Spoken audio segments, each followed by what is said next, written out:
ويا يسيب الفلوس يا يموت مكانه. يعمل لك جو ارهاب وجو خوف. تلبسني 25 سنه على الفاضي.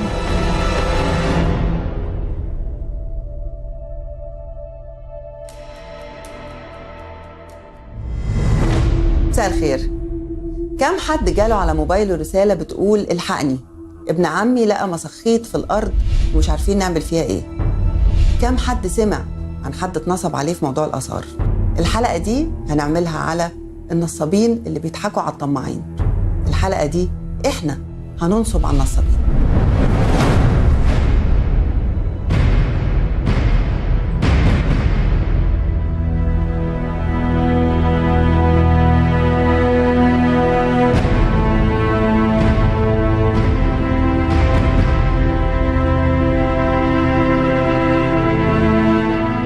هل ممكن الفراعنة ما يعملوش حاجة 70%؟ ما بقاش فراعنة.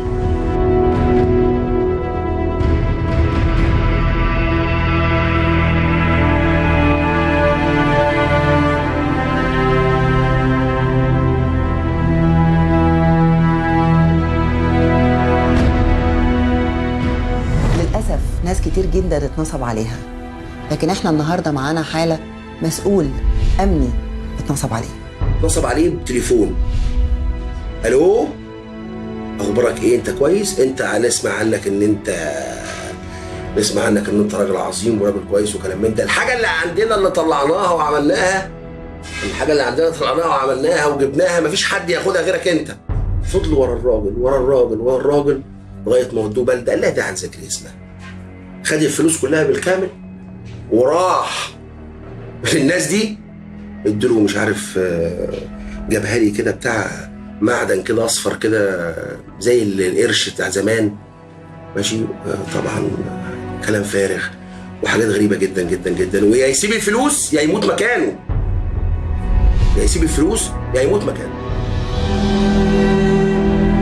بتكلمني في التليفون باستمرار وبتقول لي ان في اثار ومش اثار وبتاع، ولقينا سراديب في الارض في المنيا. فقلت له يا ابني في ايه؟ قال لي احنا لقينا اثار وانا خايف وانا مش عارف اتصرف ازاي، وممكن انت تقدر تتصرف وتتكلم المسؤولين او تتكلم مع حد او تتصرف او نشوف هنعمل فيها ايه. انت شوف التمثال ده يساوي له النهارده اكتر من 15 مليون ولا 20 مليون، انا ممكن اديله ب 15,000 جنيه. قلت له يا ابني انا ادفع في حاجه انا ما بفهمهاش ومش شغلتي ولا اعرف فيها ولا ليها علاقه بالكلام دوت. رجع قال لي طب يا ريت، طيب هخليك تاخد الاثنين ب 15. قلت له انت واثق من الكلام اللي انت بتقوله ده؟ قال لي اه. بس وريت تيجي شرفنا وبتاع.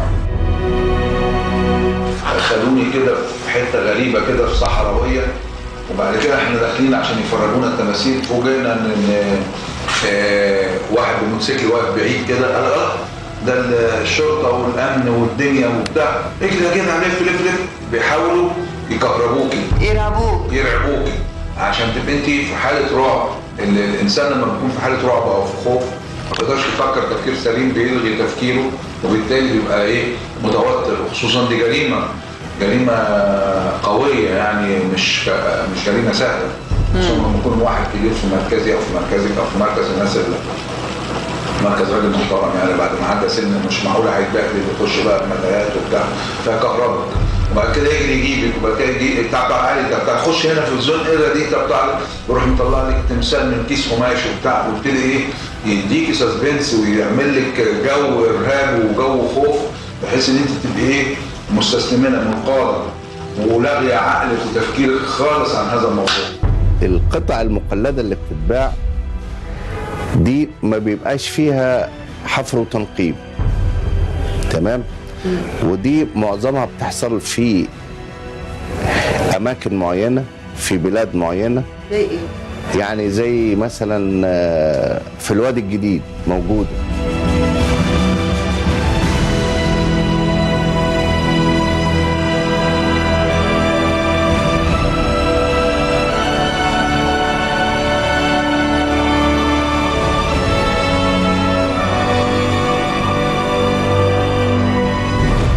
طلعنا فعلا على الوادي الجديد ولأن القاعدة بتقول لو أنت مش خبير في حاجة اللي قدامك ممكن يبيع لك أي كلام وتصدقه، كان لازم نكون إحنا خبراء. عشان كده البطل في الحلقة دي خبير في الآثار ومعاه كارنيه إرشاد عشان يصدقوا إنه فعلا عنده زباين وبيفهم في اللي هيتقال له.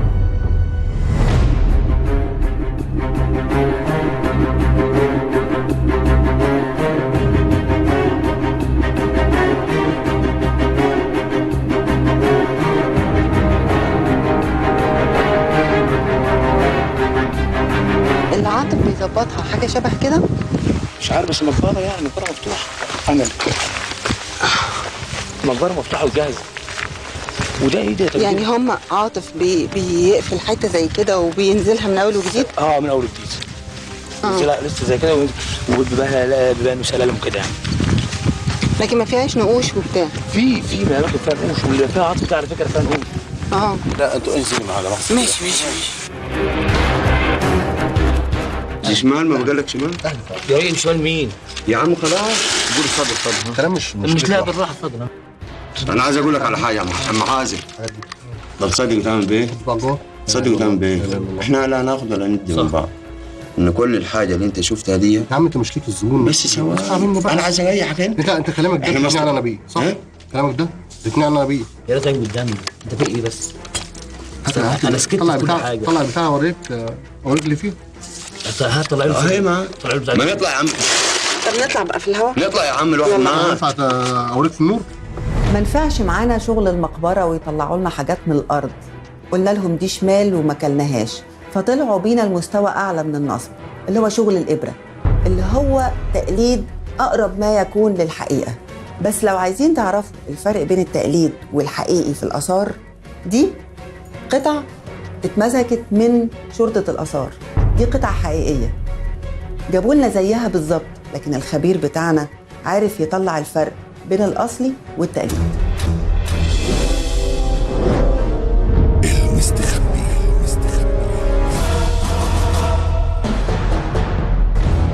ما ينفعش معانا شغل المقبره ويطلعوا لنا حاجات من الارض. قلنا لهم دي شمال وما كلناهاش، فطلعوا بينا لمستوى اعلى من النصب اللي هو شغل الابره، اللي هو تقليد اقرب ما يكون للحقيقه. بس لو عايزين تعرفوا الفرق بين التقليد والحقيقي في الاثار، دي قطع اتمسكت من شرطه الاثار، دي قطع حقيقيه جابوا لنا زيها بالظبط، لكن الخبير بتاعنا عارف يطلع الفرق بين الاصلي والتقليد.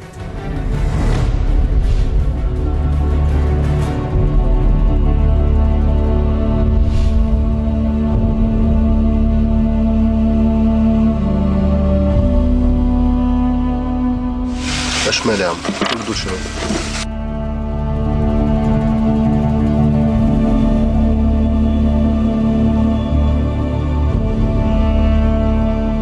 ويعدي ولا ما يعديش؟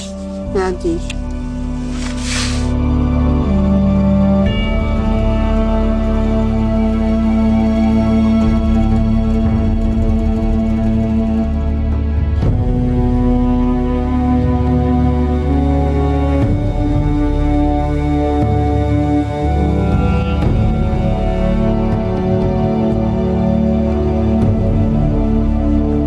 الفينش بتاعه قدام عينيك اهو ماشي. ادي الفينش المصري بتاعنا عندي كده. ايه دي؟ ده من عمر الزمن ده. كسر عادي. كسر عادي. مش غلط فوق اهو. اسمع بس. الكسر ما حدش غلط قدامك فوق. فينش اهو. ايوه الله ينور عليك حبيبي. دي بقى الحاجات الحلوه او بص بقى بص الفينش ده من الفينش ده. وريني هنا كده يا حازم. قرب كده يا حازم النبي. بص الفينش ده في غلطه. عمر الحوار ده بقى اللي في مصر عندنا. هات ايدك يا عم حط. انا مش شايف في بروز في التشطيب. بتعورك كمان. دي شمال يا حازم؟ لا حاسب اوريك بامانه بقى دي يا عم والله العظيم اهي. لا حرام عليك بص بامانه بقى. بس بالله العظيم بس خلاص ولا مش كده ربع كلمه لكن بامانه بقى عشان كل حاجه مش بص كل ده اللي كان طالع قدام عيني والله العظيم. ما تحلفش بالله يا عم اهو. يا اخي انا بكلمك والله ما تحلفش بالله. بص الفينش بتاعها. مش كان في واحد في عينيه عورني. عور ايه؟ احنا بنتكلم في عور. انا بكلمك في انا الفينش. بقول لك يعني مش كان في واحد صباعه مفتوح. بص ياخد ده. لا عشان دي ما طلعتش قدام عيني. دي ما طلعتش قدام عيني. اللي كان دول طلعوا قدام يا عيني. عم اطلعوا زي ما اطلعوا. انا احطهم لك يا عم واطلعهم لك تاني. مش مشكله. تعال بص الفينش يا عم. فينش انا بقول ده انا متاكد. بص يا عمو الحاجات دي بالذات دي بص الفينش بتاعها تعرف فينش منها يا عم حاج والله العظيم طلع متابعين. انا بقول لك حاجه متاكد منها، انا نازل اتكلم فيها حاجه اللي بيتكلم فينا عارف. طب الجبل كله شقف فخار زي ده حاجه؟ عرفتي؟ الجبل كله من فوق شقف، كله شقف فخار من ده. عشان السلام زي بنقضي عمرنا في الجبل. نعم في الشغل سليم. والله العظيم والله العظيم ما سليم. والله ده هم سليم. بص يا عم من جوه هتلاقي الشقه عامل ازاي. شقه ايه؟ طب المشكله ان هو ما بص من بره الشقه من بره وريني كده وريني كده. معلش يا اسمعني بس. لا خليه بعيد عن وشك كده. انا هل ممكن الفراعنه ما يعملوش حاجه 70%؟ ما ينفعش. ليه؟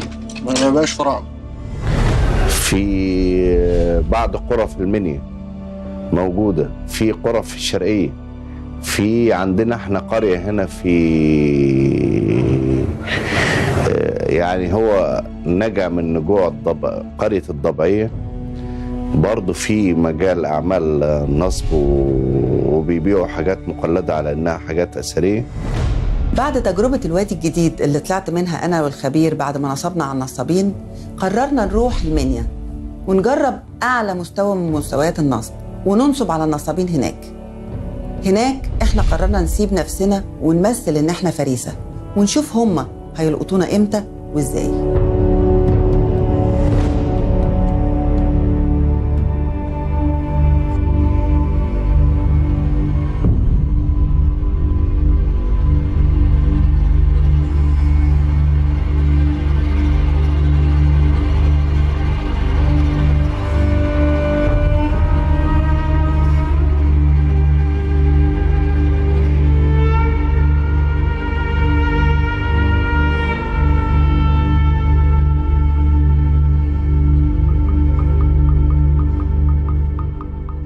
حاجه انت عاوزاها بالنسبه للانتيكات سليمه جيب لي، مضروبه جيب لي.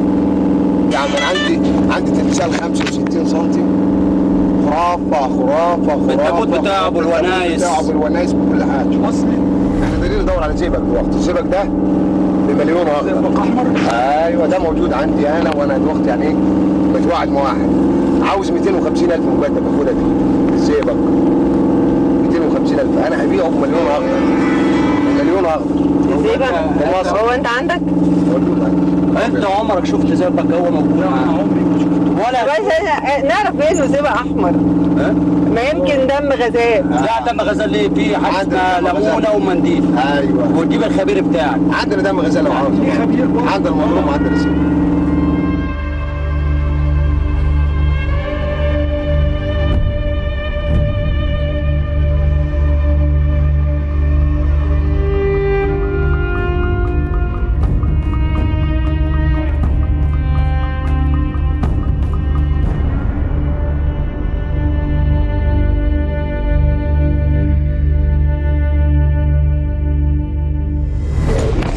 لازم عندي الكرنات او الصندوق باين. اسمع شركه الصوير اشهر شركه في بلدك بتاعت سياحه. واخد بالك؟ اشهر شركه في بلدك. انا بس ده عايز سؤال دلوقتي، الحاجات دي حقيقيه؟ ايوه بص شركه اشهر.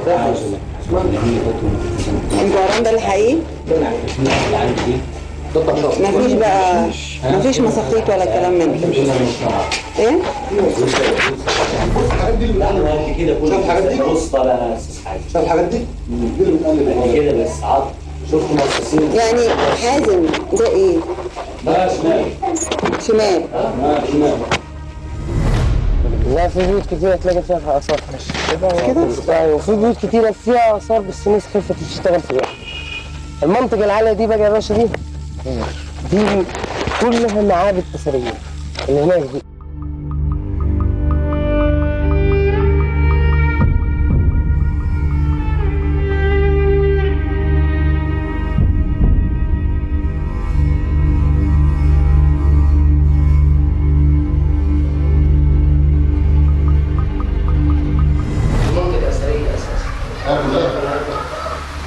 في بيار بتنزل فيها دورين، يعني في مناطق انا ما رحتلكوش بس بعدين بشويه جوه كده بير، تلاقي البير يديك بعد ما تنزل تحت يديك دور تاني، انت فاهم؟ تحت فهي الاثار ما بيتحددش وقت. انت ممكن تلقى باب وتلقى الحجر بتاعه مثلا جرنيت، كسر بقى في الجرنيت.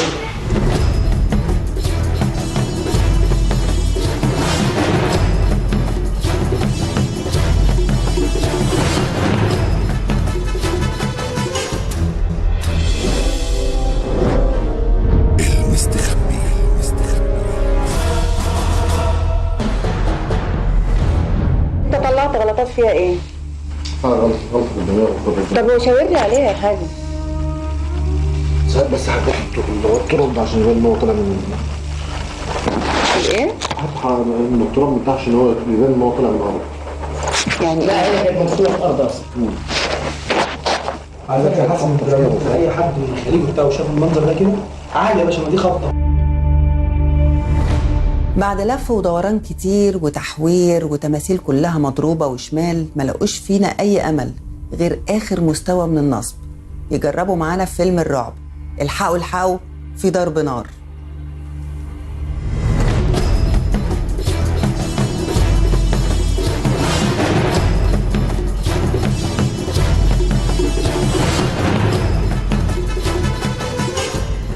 أكيد يا أحمد مش هتشوفي حاجه غلط، كل اللي هتشوفيها صح. فعلا؟ سليم فعلا؟ ايوه.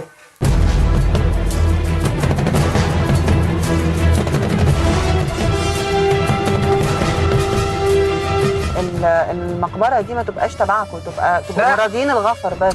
لا مش تبعنا ازاي؟ وبعدين انت وتبقى تبع الهيئة برضه. لا مش تبع الهيئة ولا تبع الهيئة، احنا وقتنا مش تبع. ما بقول لك تبقوا راضيين الغفر اساسا يبقوا تبعكم. لا ما لو كده ما انا هقول لك كده. بتنور يا عم ما تنورش عشان يا عم ادفي الوقت يا عم بلاش من اللعب خلاص خلاص خلاص. انت يعني احنا خلاص انت عاوز تركبنا تلبسنا 25 سنة على الفاضي.